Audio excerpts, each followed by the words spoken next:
Hello and welcome to Nico Connection. I'm your host, Charles Scriven-Young, and I'm here with Mr. Rimington from the NVHS Choral Department. Mr. Rimington, how are you today? I'm doing fine, Charlie. How are you doing?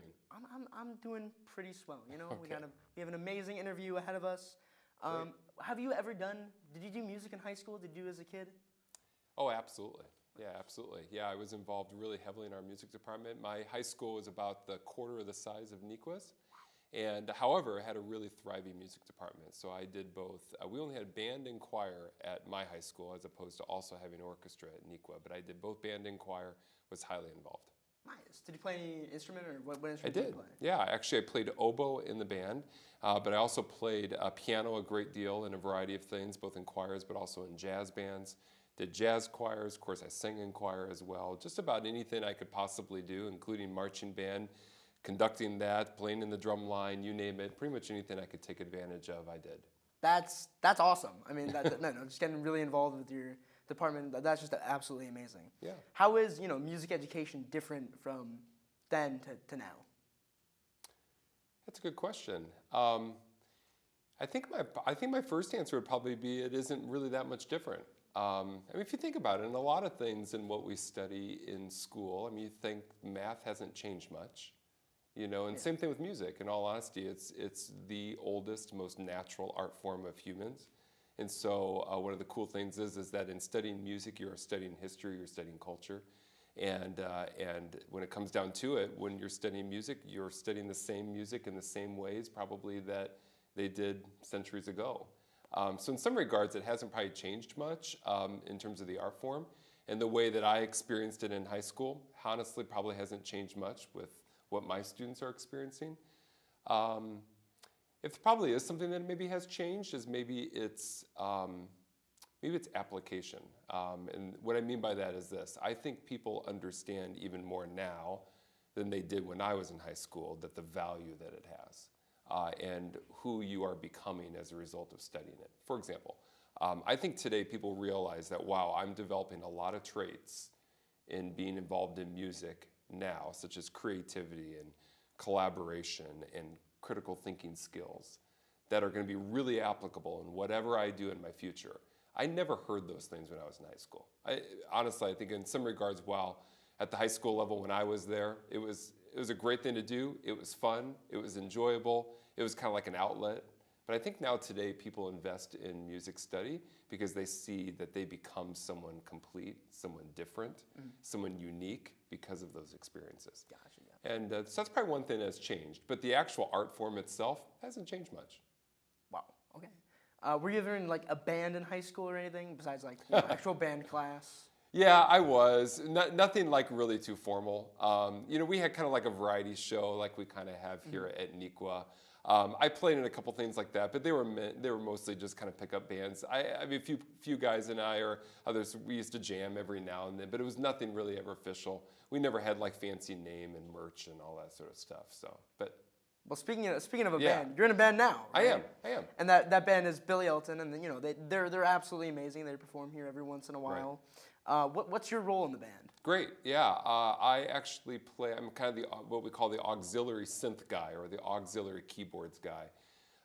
My role is I do all of the fill-in parts that you hear in Billy Joel and Elton John's music. So whether it be like string parts and horn parts and synth parts and things like that.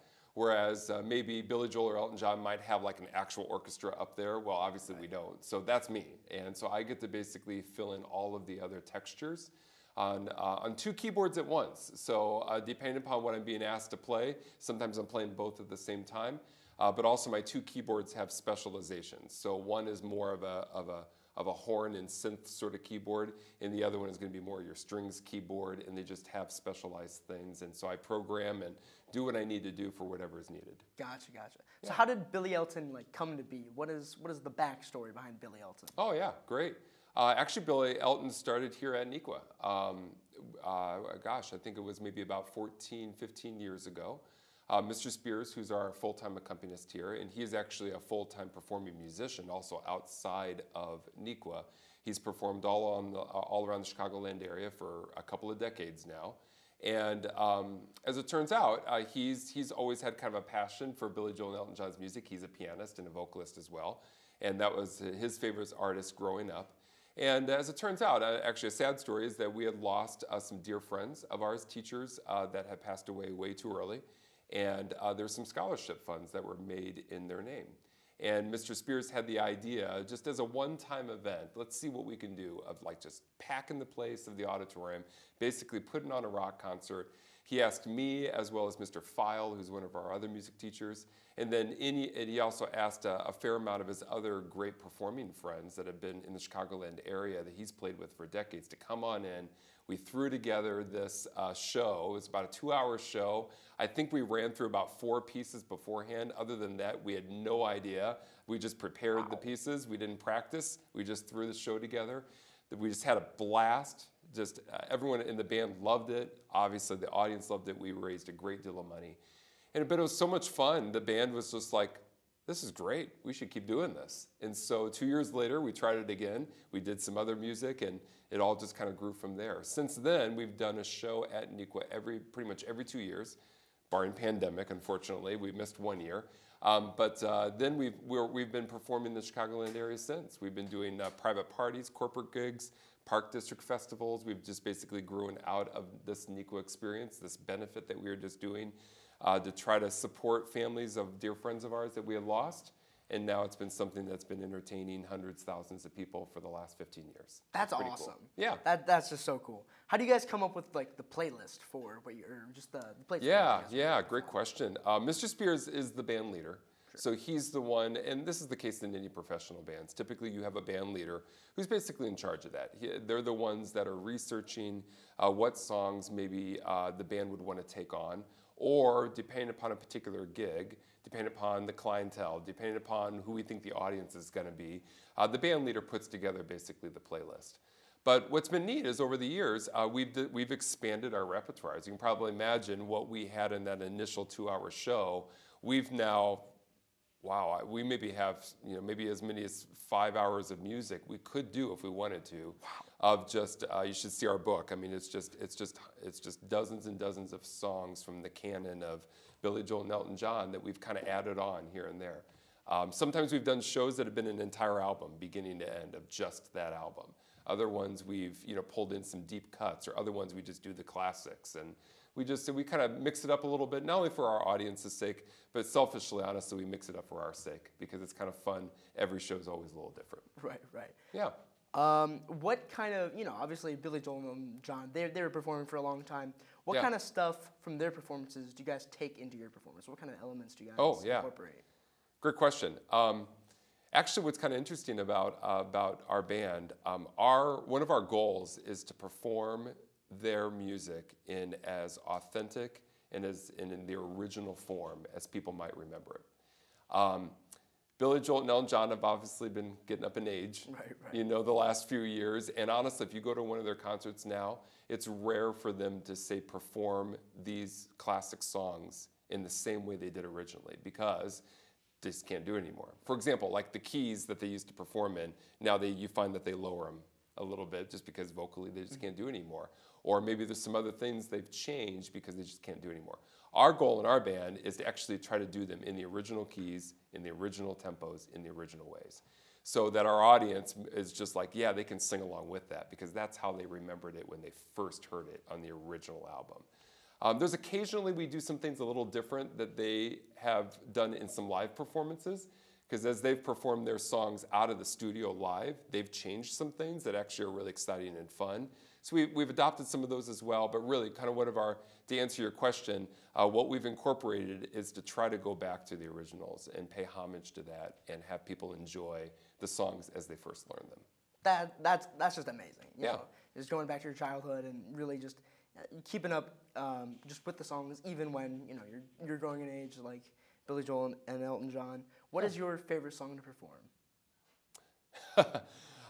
That's interesting. I have a tendency, selfishly, I like the songs that actually use me the most, to be honest with you. There's some songs that I just kind of play, just a couple things here and there. So, of course, those aren't necessarily my favorite because I like to be involved and active. Actually, I like the songs that we sometimes call in the music world deep cuts. Billy Joel and Elton John's music were originally done when there was records, right? And so, you have like side A, which is always going to be the songs that everyone always knows, right? That's the original songs. It's the songs that make those albums great. Interestingly enough, often those songs were the easiest ones to create. Piano Man, easy to create, right? Don't Let the Sun Go Down, easy to create, just flowed. Those are usually the ones that people latch onto. But if you think about it, artists have to still create all these other songs to fill out the album. And sometimes those are the hardest songs to create, the extra songs you have to do to complete an album. Those are what we call the deep cuts, right? Those are on the part B of the backside of a record, The ones that maybe people don't know as well, but yet sometimes because songwriters have to work so hard at creating those songs, sometimes those, as a musician's perspective, are some of the neatest songs to play. They're the most creative, they're the most unique, they have some of the most unique characteristics. Might not appeal to the mass audience, to the greater population, might not be the ones you always know of, but they're the ones that are the most musically satisfying because they're so creative. So, with that in mind, I like a song like Honky Cat. It's a song that many people don't know, but yet it's such a cool tune, a cool groove, has a great brass item thing that I'm doing. I'm doing this funk little synth thing along there as well. I like a song that's called Gray Seal. Most people don't know that. It's a really funky tune with changing meters, weird patches that I'm playing. So these are deep cuts. And interestingly enough, I think as a band, those are the ones we enjoy the most because they're the ones that Elton John and Billy Joel had to work hard to create. And they're really creative and they're really fun. Nice. Yeah. Well, unfortunately, that is all the time we have today. Mr. Rimington, thank you so much for coming on. And Absolutely. from Nico Connection, I'm Charlie Scriven-Young.